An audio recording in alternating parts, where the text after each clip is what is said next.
my story is about the Holocaust, so it's a story about pain and hatred and unimaginable suffering.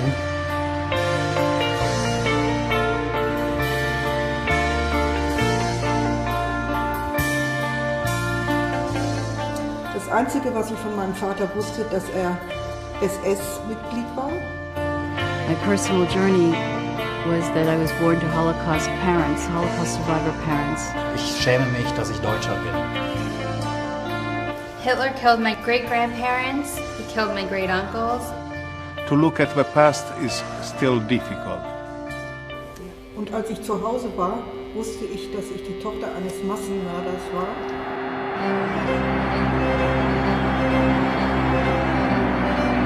You can't heal without looking at your past. And now I see my grandchildren. It just has already gone into that generation also. My grandmother is 86 years old, and she still bears the tattoo that was stamped on her arm.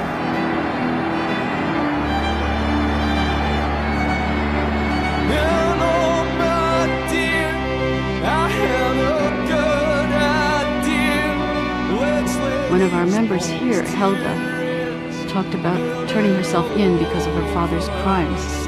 In the same room was Alan, whose father's family had been killed by her father. He saw her. She was also a victim of her father, and they embraced. About halfway through the pregnancy, I suddenly realized the incredible miracle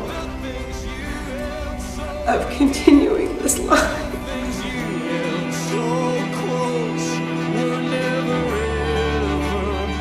I think there is a collective responsibility for what happened.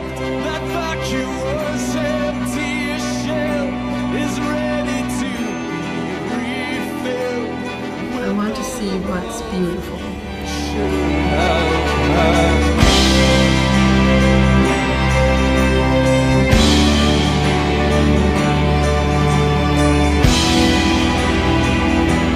Es ist unser Bundeswille, dass dieser Staat und dieses Reich bestehen sollen in den kommenden Jahrtausenden. Shalom Aleichem.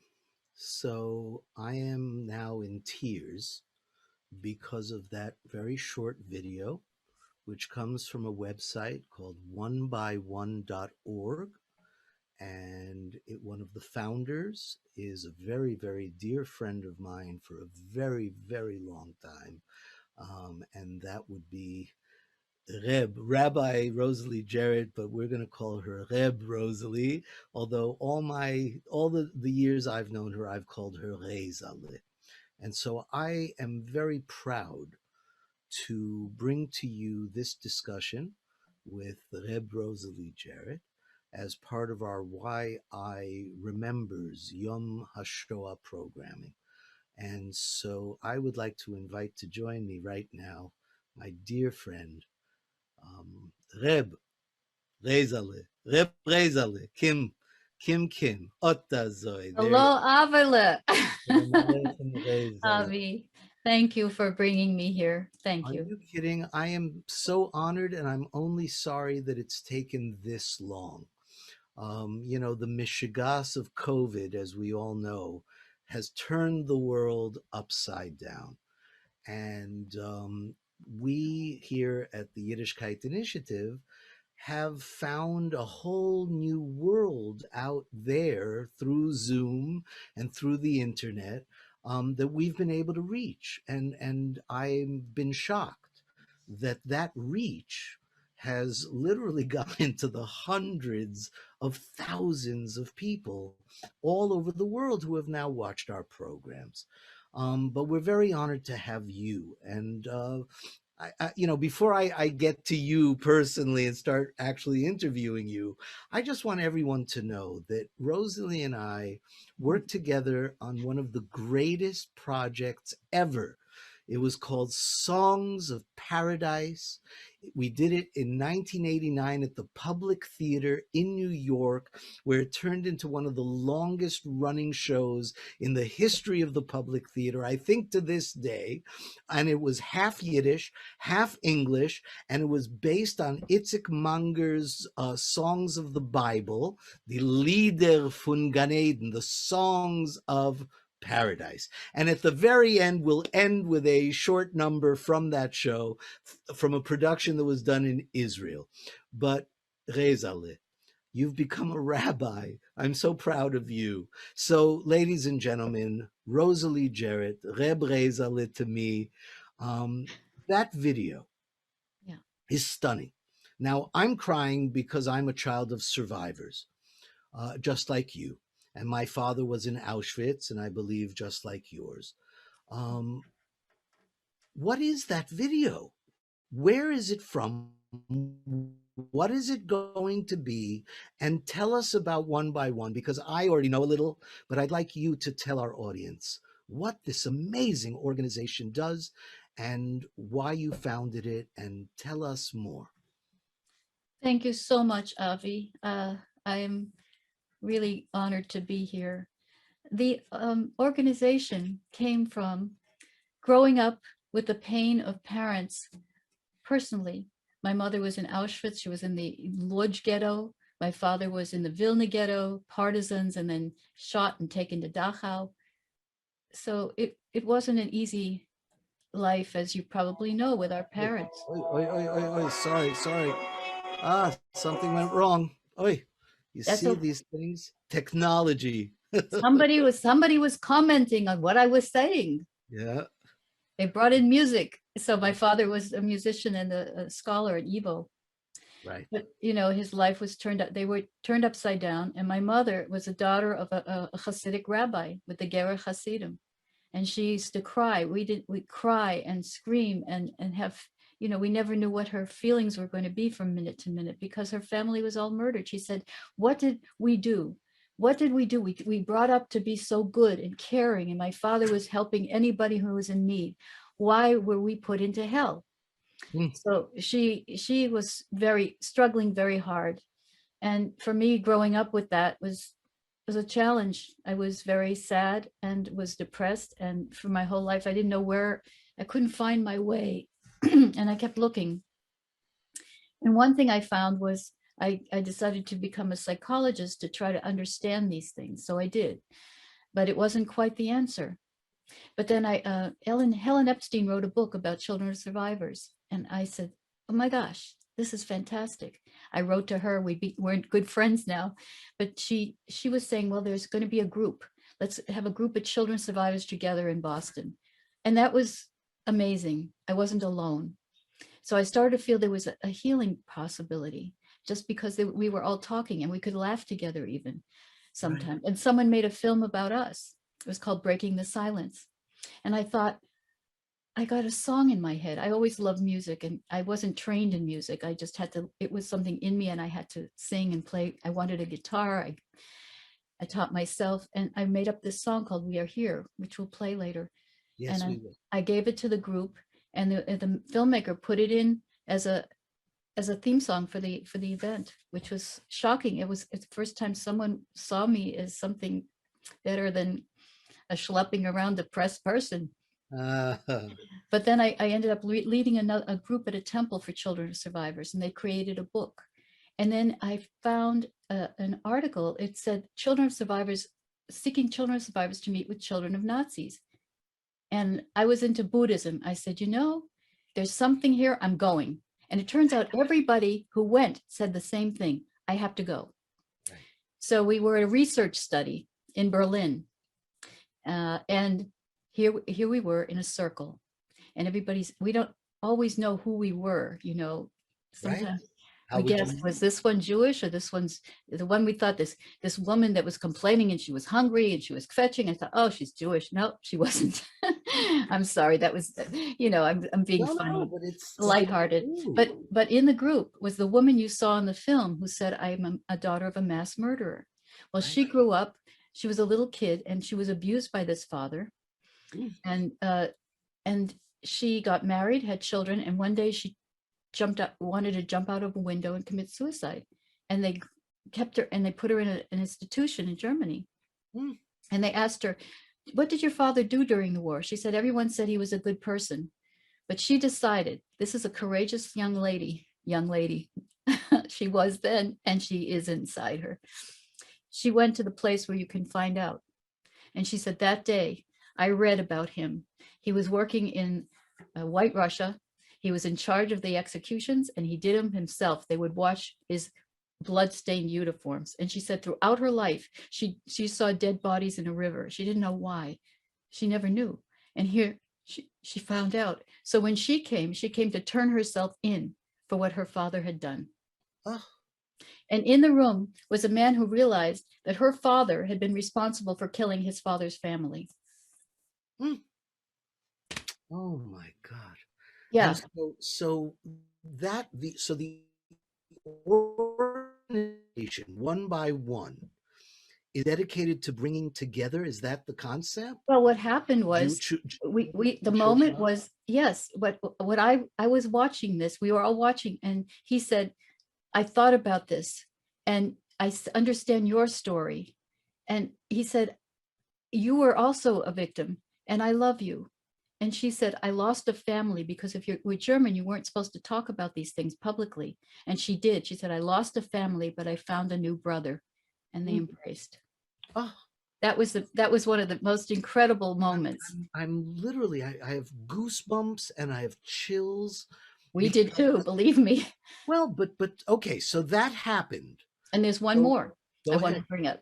And this is, they brought in, the researchers said children of survivors, children of Nazis. And they brought in this guy who was 60 something years old and he didn't speak English and he had a translator and we heard German. One woman barricaded her room. We were living together in this place. And I had a dream that he came and stabbed someone in front of my eyes and we were terrified. And then we hear the story. This guy his mother was having secret meetings of Bonhoeffer and Niemöller, anti-Hitler people, churches in her home. His brother was drafted into the army and his brother was working under a general who was trying to assassinate Hitler and they were caught. And the general, of course, was killed and he knew he was going to get tortured. So he wrote a note to his mother, I have to do this. And he took his life. And the man that was sitting in the room he said he was like 17 years old. And toward the end of the war, they drafted whoever they could. He said, I didn't think I was good enough to be an SS person. They took him and, they said how they did it. And they had them take off their clothes. They threatened them to put them in the punishment battalion if they didn't sign up. And he said, my problem was I didn't have the courage to say no. But if he had the courage to say no, he wouldn't have lived. Right. And he ended up to the Russian front anyway, and in prison camp. And then in his early 60s, he had a dream. And the dream, he saw Moses. And Moses went away from him. And he said, Moses, I want to be close to you, the dream. And Moses said, I'll meet you halfway. Speak about what really happened. And he did. He started to speak. His wife left him. His kids didn't talk to him. He would have people throw things, telling he disgraced his uniform. He just kept talking. He promised Moses. Can you imagine? So here was this man we were frightened of, who was standing in honor, but he said, I have to do this. And he did. And, I mean, my mother met him.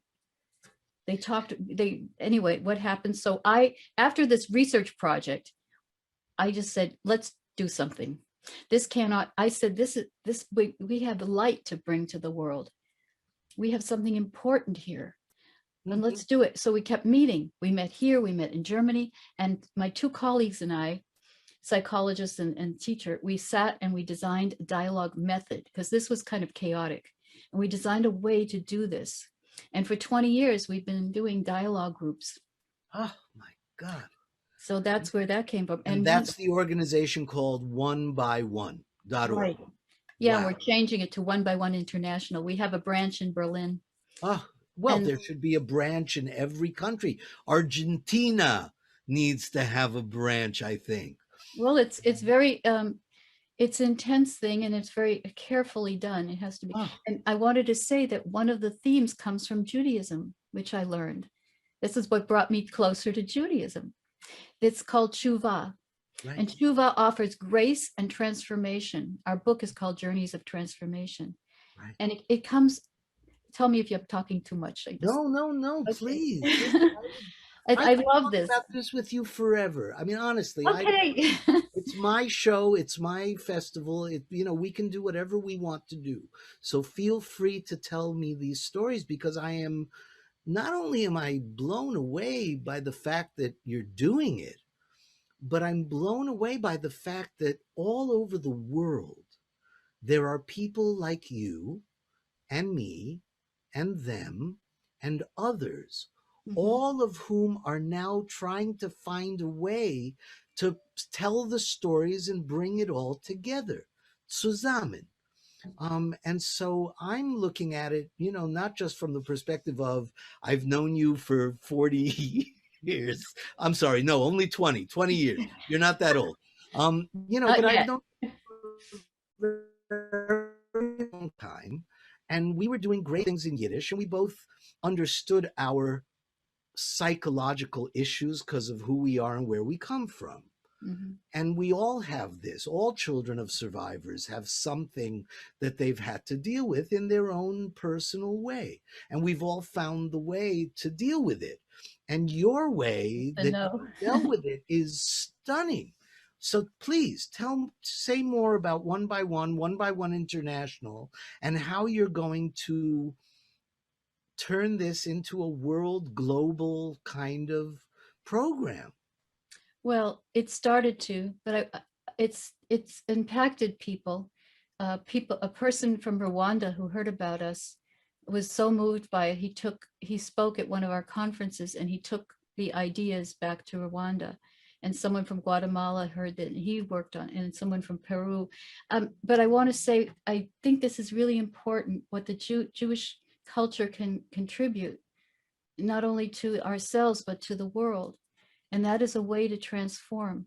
Rabbi Jonathan Sachs said it's a way to find grace and transformation. And what it is a path of tshuva. It comes from the story in the Bible of, remember the story of Joseph and his brothers? Sure. Joseph's brothers were so envious and angry, they decided to kill him. Well, some decided, one didn't, but they decided we're going to kill him. They threw him in a pit. And Judah was one of the guys that, hey, let's do it. And then they ended up selling him.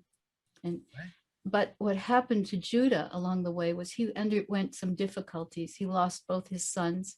His daughter-in-law he threw out. She taught him something about his responsibility. And through this, he started to change. And when he went to Joseph, they went to get food because they were in the famine, and Joseph was risen up into the Pharaoh's consul, and they came for food. They didn't recognize him. Right. But Joseph kind of played with them, and in the end, he said, I want to take Benjamin, the youngest son. I am putting him in jail because it looks like he stole something, which Joseph set it up. And then Judah went up and he said, no, take me instead. We hurt our father terribly. We can't do this to him again. Take me, let him go. And that's when he opened Joseph's heart. Right. And they started to. Yeah. So what we can do, the tshuva is the person who has done wrong has to realize it, really realize it, and have a change inside, and then go to the one that has been hurt and see what can be done. Right. And this honest approach to the victim opens something. Right. And in the one by one, we opened each other. We, through honesty. And one woman said this, I want to read this statement from the book. At the end of the seminar, I had the feeling of having climbed a high mountain. With clear eyes, I could recognize the abyss that separated us, created through the terrible deeds of the Nazis. I could also recognize the suffering that connected us as descendants. We must not close up this abyss. We can, however, build bridges across it on which we can meet each other and walk together. In that way, we can contribute to dismantling hatred and stopping the hatred from being sown anew. She's a daughter of Nazis. Wow. You know what? That's a really, really great a place for us to show a beautiful music video that you made, or that was made with your beautiful voice. It's called Unter deine weiße Stern. So if you turn off your video and I'll turn off mine, we're going to watch this beautiful video together. It was made by the film, unbeknownst to me, was made by a son of Nazis. Wow. Wow.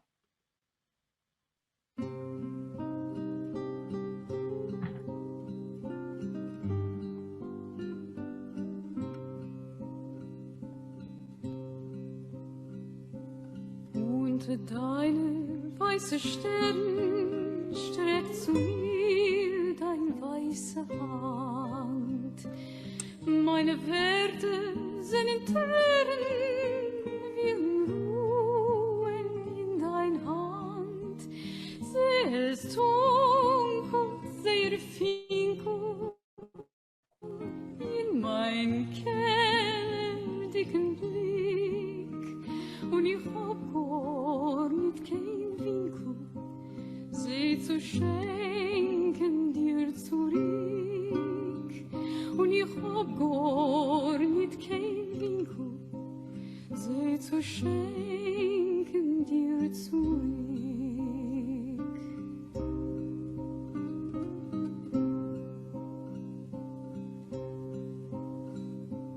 Und ich will doch Gott getreue dir vertreuen, mein Vermeg, weil es mont in mir a Feier und in Feier meine Teg, nur in Kellern und Lecher weint die mörderische Ruhe, läuf ich hecher über Dächer, und ich such, wo bist du? Läuf ich hecher über Dächer, und ich such, wo bist du?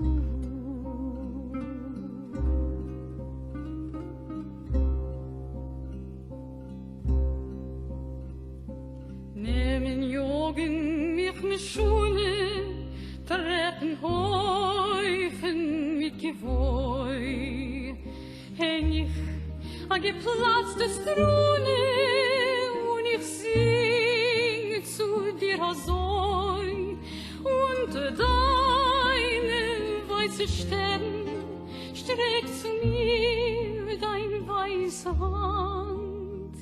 Meine Werte sind in Tränen, wir ruhen in dein Hand. Meine Werte sind in Tränen, wir ruhen in dein Hand. Ah. Oh my God. It's such a beautiful song. Rosalie Gerut. What a gorgeous, gorgeous tune. You know, that's an Avram Sutzkever song, of course, and I actually knew Avram Sutzkever personally. Wow. He was a friend of our family. And for those of you out there who don't speak Yiddish, it is one of the most beautiful Yiddish songs. Unter deine weiße Stern, under your bright stars. You know, my words are tears as they rest in your hands. I reach out my white hand to you, my pale hand. I search for you over the rooftops. I mean, it's just, and it was written in the ghetto in Vilna. But tell me again, who made that video? That was a son of Nazis who, before we met in our dialogue groups, he saw that and he had to do this. So he's a lovely person. He's a teacher, and he's part of the dialogue group that he's part of. They are constantly in touch with each other. What I want to say for the last part of the tshuva is the person who goes through this on the side of the perpetrator, the end part is, if placed in the same situation, would never do that again.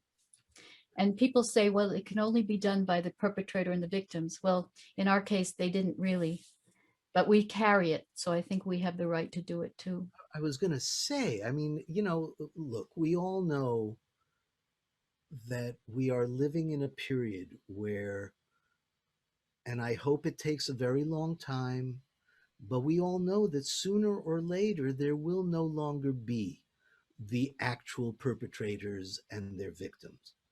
There will only be the children and the grandchildren and the great grandchildren. And so sooner, and what's interesting, as part of our festival, Eleanor Risa, who did Songs of Paradise with us, has become a wonderful playwright and writer and director, Tony nominated director and actress, of course, and singer. She's written several plays now about this concept of, she wrote a play called The Last Survivor, which is actually going to be part of our program. And she also wrote a play called The Last One, an epilogue. And we're going to be discussing the concept with several, very, I think, very interesting lecturers and intellectuals and academics discussing and 2G and 3G and from the Holocaust Museum and the United Nations refugee program. How do we deal with Holocaust education and awareness after the last survivor? Well, I think, so never, ahead, we have this line, never forget. Right. So this is, I think, is that it is, people are capable of doing this again. So absolutely, and it's happening every day in the world today. Let's not delude ourselves. There's a new friend I've made who came out of being a neo-Nazi white supremacist. He's in the process of making a film about how he transformed himself. But what I want to say is the never forget is through education. And my colleague in Berlin, who was with me in the first beginning, and we designed the dialogue group, is making her life work to bring people to an understanding of what has happened, what can happen, and we can work on ourselves to make sure we have the courage to fight against it together. I don't mean to fight, battles, but to be aware of things when they happen. It has to be an education. It's not just learning about the deaths in the Holocaust, right? But how to prevent this from happening. And, when we can bring together people from both sides of conflict, we're beginning to change things like that. Right. Because people isolate themselves and see the other as something they want to get rid of or be jealous of, or what happens, right. Tribalism. And so if we can get to know each other, right, there's a chance that it won't happen. So it's one of our inspirational work that we want to do. And what's very interesting is last week, of course, was Passover. And part of our Passover programming, we did a program called Passover, an Interfaith Perspective. Mm-hmm. And we invited a Christian, Jewish, Baha'i, a Muslim, a woman that you should actually know. She's the creator of an organization called Bridging Cultures Group. I'm pretty sure that's what it's called. And her name is Debbie Almontasser, Dr. Almontasser. And we had a gentleman who teaches religion from Lynn University. And so we discussed the whole concept of slavery and freedom. And we actually touched upon this whole concept of never forget, genocide, not just the Jews, because slavery, Passover and freedom. One of the things we discussed, and I think I'd love to hear your thoughts on this, never forget is great. And it's a wonderful thing that we've used for many, many years. But it's also been used in ways nowadays that I think have gone beyond what it originally was supposed to say. So, what we were talking about is creating a new, for the 21st century, rather than say never forget, which we should always never forget, we should always remember. let's look at the positive side rather than the double negative. Never forget. Let's go to a double positive. Always remember. And the idea that education, absolutely, that's the only way we can solve this for the long term. We have to teach acceptance. It's not just enough to be tolerant. Everybody always said, teach tolerance. Well, teaching tolerance is not enough. I could tolerate you and hate you, but if I accept you, then I cannot hate you anymore because I have accepted you. And so we need to teach acceptance because acceptance will work. And we need to teach it from preschool till college and beyond. And what I think what you're doing is exactly that. You are teaching acceptance. Not really, not entirely. Because, Okay. I mean, I'm going to the Spirot idea of, you can accept when it has to be mutual. I think you can't just, okay, I Yes. accept you, I accept you. Yes, I can be open to accepting you. Let's get to know each other. Right. And if you're not behaving the way that, if you're going to behave terribly to me, I can't accept that, right? Absolutely. So, I see what you're saying. And I think, it's this openness to dialogue. That's what I like. The openness to get to know each other as human beings, if the people are ready to do it.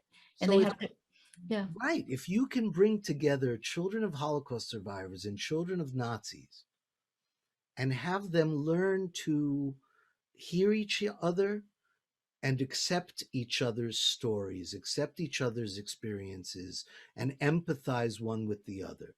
That's the empathy. Imagine if we could take a kindergarten, second grade, third grade, fourth grade, fifth grade, 1 hour a week in every homeroom class, an hour of acceptance where children are mandated, so to speak, to hear each other's stories. One is Black, one is Indian, one is Haitian, one is white, one comes from this background, one is Jewish, one is a Muslim, one is a Christian or a Jehovah's Witness. Whatever it is, they learn to hear each other.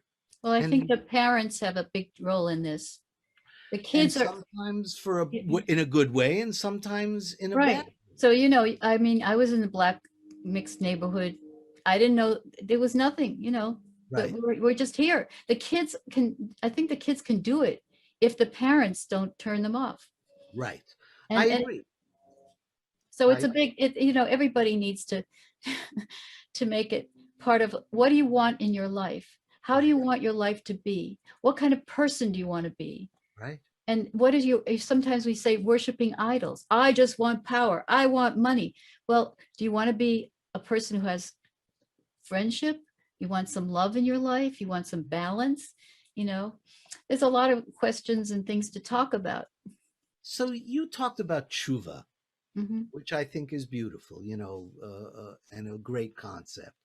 But I'd like to suggest that you are already working on a different level, which I also think is important, which is tikkun olam. We are constantly, at least I was always brought up with this idea that one of my responsibilities as a Jew, and I was not a religious Jew, I was a cultural Jew. You know my story.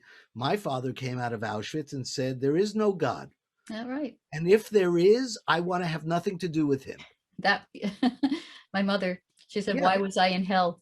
Right, exactly. So, I'm fascinated by the idea that you've gone into the faith. I've, kind of taken it into a very cultural place. Well, I wanted to say that the God of my mother was not, I look at God as Yud He Vav He.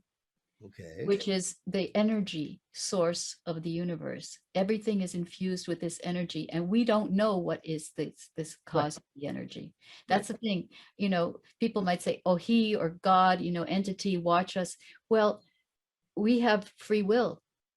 What are we going to create? Are we going to move into the good? Are we going to be, what are we going to do with it? Right. We certainly believe we have free will. And God can perhaps be. we do. But perhaps. Way, I think either way, this concept of making the world a better place. Mm-hmm. I think you and I and so many others like us all over the world have now been searching for ways to make our personal world better. Mm-hmm.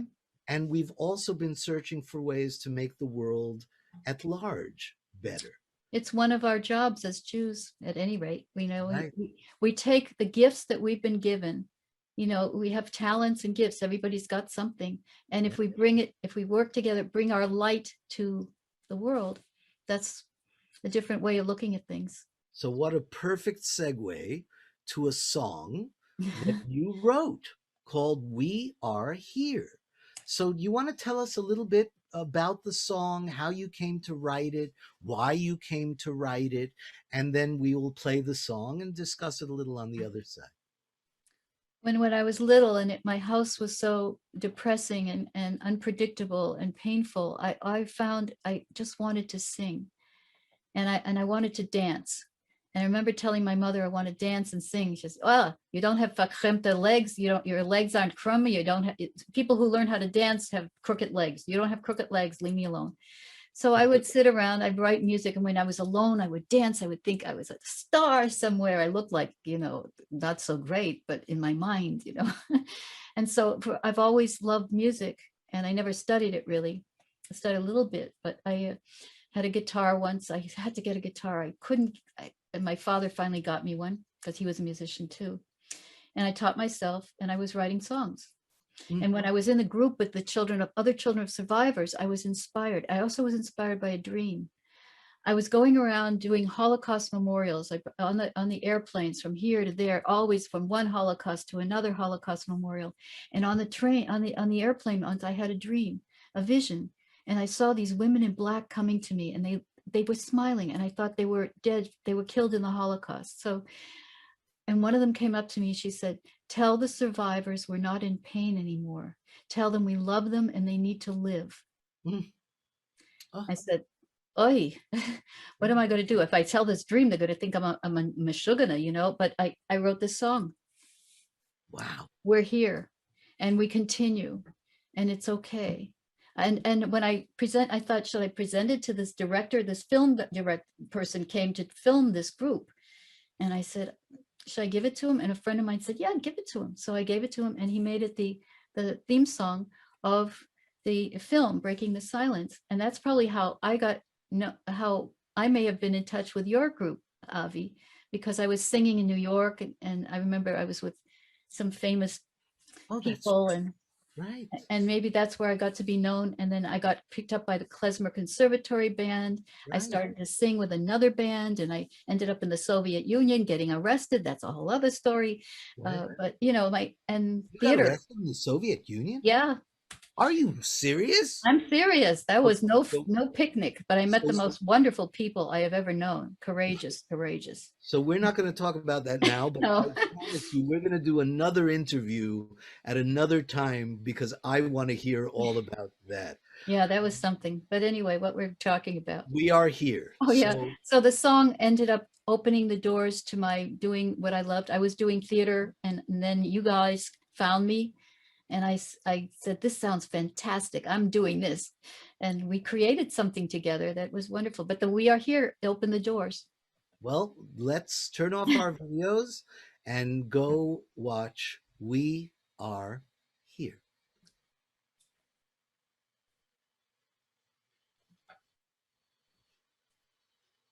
We're here. Our seeds are planted in the land. We're here, although they thought we'd die at their command. We're here, and no one ever will erase our stand. We're here to love again, to live, begin again to give. We're here. We came, dry branches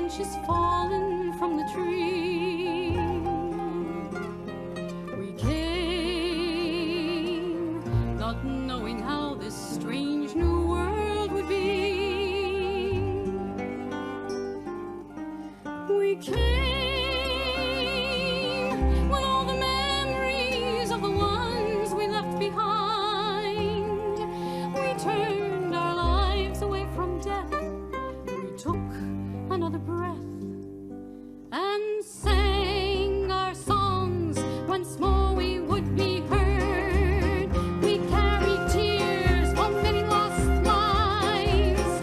We bear the names of those whose cries went out like smoke, lost in the skies. Yet once more strong we join in song, and once again we will dance. The wedding music will enhance our lives. Our children will once more smile, and we will sing Am Yisroel Chai.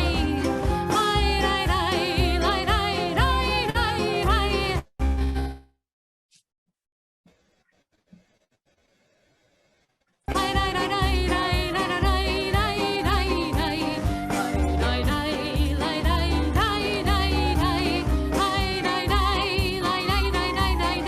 lai. And once again we will dance. The wedding music will enhance our lives. Our children will once more smile, and we will sing Am Yisroel Chai. Lai, lai, lai, lai, lai, lai, lai, lai. Lai, lai, lai, lai, lai, lai, lai, lai, lai. Lai, lai, lai, lai, lai, lai, lai, lai,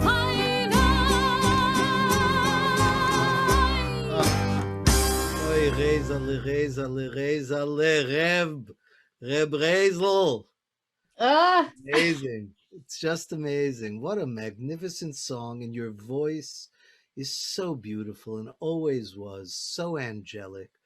Um, so just before we get into our last section, tell us, you started to say, so you joined the Klesmer Conservatory. We met and did Songs of Paradise. By the way, you mentioned Helen Epstein. Is that the same Helen Epstein that wrote the Joe Papp biography? yes. Okay, so you and I need to talk anyway, because I don't know if you know that June 22nd is the 100th anniversary of Joe Papp's birth. And so we're Wow. going to do a whole celebration of Joe Papp. So you and Oh, I I will want to talk come. about I want to come. Yes, well, you're going to be a part of it, absolutely. Oh, I'm so Um, excited. But so we did our show together for Joe Papp. And let me just tell our listeners that this was not just any show. So Rosalie ended up getting cast in it, and we were going to do the lyrics of Itzik Manger and the music of Dov Seltzer, who had written the Chumash Lieder, the songs of the Bible, the songs of the Chumash. That was an Israeli production from many years ago, but we wrote a whole new script and a whole new version, a whole new concept. We were just going to use the songs. And then we didn't get permission. So we were scheduled to open the show already in Riverdale in the Bronx, and we didn't have music. So what did we do?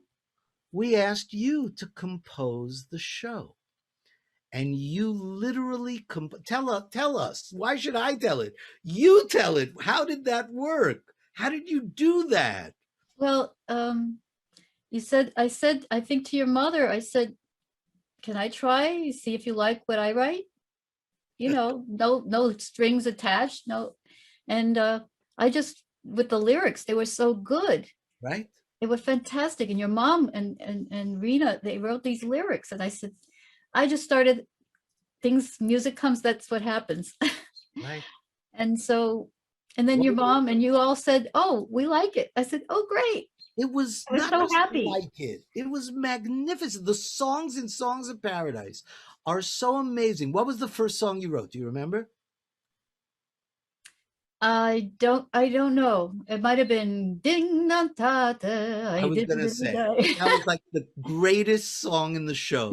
Bim bam tate, I diddle diddle die. Wir singen dem Nigen von dem Reben von Türkei. Singen dem Heiligen, singen dem Heiligen, singen dem Nigen von dem Reben von Türkei. And then it goes into doo-wop and into, I mean, just what a great, great composition for a great musical. So very quickly, tell us, before we go to the end, tell us what happened after that in your life and in your career, and try to bring us up to date to being a rabbi and, suddenly you're Reb Rezel. I know it's been it's been a long time since then, but give us a very quick Cliff Notes version of what you've accomplished in the last, since Songs of Paradise. Oh, I have some more CDs. One of the songs from the show. If people love it, it was the Sarah Hager duet. Beautiful. So that was. So I got into producing some more CDs, and I was what happened. Oh, I was asked to do music for another show, and I did that, and we put that on. It was in Chicago, and then it came here. Which show was that? It's called Prairie Lights. Right. It was a story about orphans who ended up on a train going out to the West, and they were adopted by the only Jewish couple in the town, and just what happened with the Jewish couple in the Christian town, and they all got together in the end, and getting together, feeling good. Right. So Prairie Lights. So many and then things. You composed the movie The Imported Bridegroom, right? Oh, parts of it. Yeah, I remember you were working on some of I the forgot. I believe me, I don't forget. You remember. Yeah, because I had a child, so I've been raising her myself she's now 19. And I took a job. I had a part-time job in a temple, and then I ended up we had a rabbi come and teach, and it started to make so much sense to me. The first commandment, he said, I'm the God of liberation. The soul that I planted within you must flower. Do not allow yourself to become oppressed. Wow. I said, whoa. Okay. Tell me more. So I started studying with him. I just had to, it made lots of things made sense from him. And I then said to him, I'm doing all this studying. You think I should be a rabbi? He said, absolutely. And the 3 rabbis decided to mentor me. And they decided in December 2020 to honor me with smicha. Wow. But you were a cantor. You were a cantor for years, right? Well, I never intended to work in a synagogue. Let me tell you, I was drafted into the synagogue. I did a little part-time thing. They said, would you do a Friday night? I said, I don't know how. Here's the music, learn the prayers. I learned the prayers. Would you do another Friday night? How about a Saturday morning? Okay, I'll learn that. How about high holidays? And it just sort of happened. And I would do other things and come back to this. And it was not something, but I found Judaism has psycho-spiritual, amazing stuff in it. I'm a psychologist by training. That's the only thing I was trained in. So this way, I run groups for women at the temple, but I also I started writing something, a play during the time when we were in New York, and I want to finish it. It's a musical. Okay. And maybe we can talk sometime, because I just would do anything with you. I'll do anything with you. Yeah. So yes, absolutely. I would love to talk about those things as well. So you were a cantor. You were doing klezmer music for years. You were touring all over the world. Yeah. When did the one by one stuff start? About 5 years ago, you said? No, it happened in the 1990s, 1993. Oh, wow. Okay. And we had our first meeting, and then we incorporated either 1995 or 1996. We incorporated. Wow. So it's been a while. It's been a part-time thing for all of us. We don't make money off this. We just volunteer. And so, we've had many groups in Berlin, and now we're doing some Zoom meetings. We can't meet together, but I would love to talk about that more with you another time. Sure.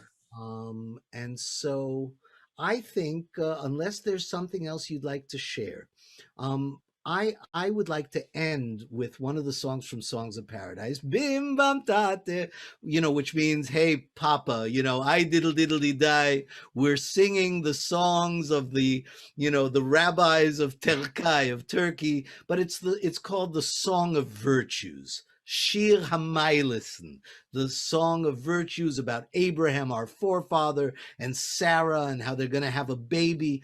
And I think what that brings up for me is the idea that, not only did we suffer, not only are we here, but we can create a happy and wonderful future.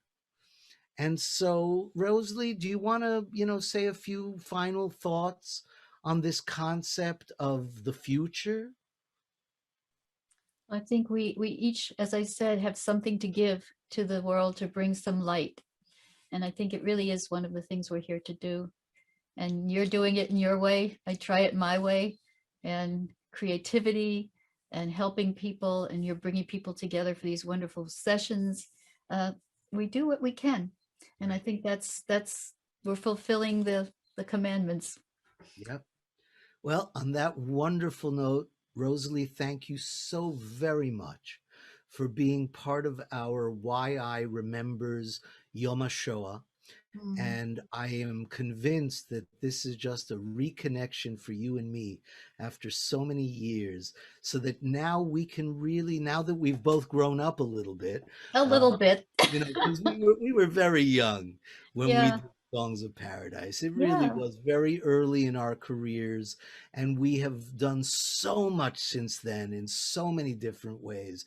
And now I think there's a real opening for us to do a lot more good for the world, a lot more tshuva, a lot of more tikkun olam, and a lot more I diddle diddle did die. All right. So, let's do it.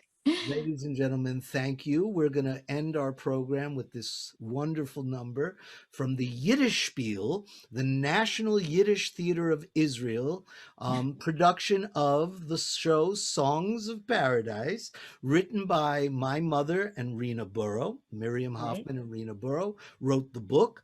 The lyrics by Itzik Munger. All the compositions are modern, wonderful compositions by the great Rosalie Gerut.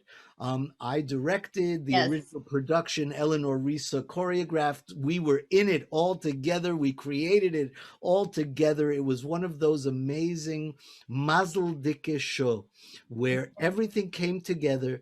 Joe Papp himself from the Public Theater came to our opening night in Riverdale. I will never forget it. And a month later, we opened at the Public Theater in New York. We toured Europe several times. We ran around. We did productions in several places. And this is actually a reasonably recent production. I think it was 4 years ago or 5 years ago in Israel. Ladies and gentlemen, I hope you'll see the rest of our programs of Why I Remembers Yom HaShoah. We have a full day today and tomorrow. And please subscribe to our YouTube, like us on Facebook, follow us on Twitter, and go to our website, whyilovejewish.org. So, Rosalie, thank you. And thank you. Nishto Farvos, Nerian. It's wonderful. My honor to have you be part of our programming. So we're going to turn off our videos and we'll let the audience enjoy this wonderful tune of Shir HaMayles. Lomer Frauen Gottsfriede. Long version. Jeder einer was in der in alle zusammen. Mazel tov Mazel tov Bim bam tate, I will be die. Wir singen dem Lied, mit dem Leben, mit der Kai. Singen dem Heilig, singen dem Heiligen, singen dem Lied, mit dem Leben, mit der Kai. Shir HaMayles Leiden, darum in alle Welt. Zerlieben und gefühlen, Strahlen, Quatschen wie die Hände. Selig die Strahlen, selig die Strahlen, selig die Strahlen, in Quatschen wie die Hände. Der Esse gekochte alles, in Kletten singt die Welt. In Kennen du nicht Siegel, alles, alles,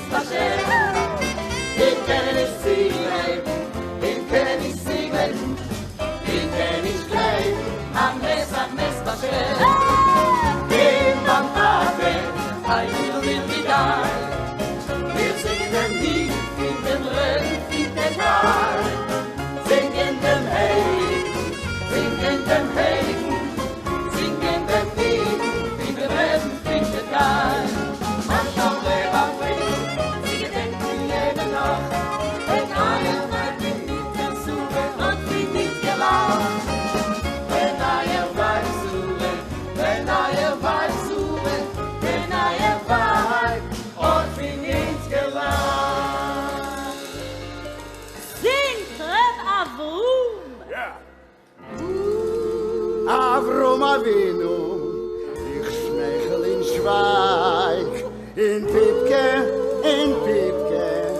fiel mein Lulke Räuch, nun seh's doch mein Weib, aus der Arbeiter will, schießt auf a Beisam,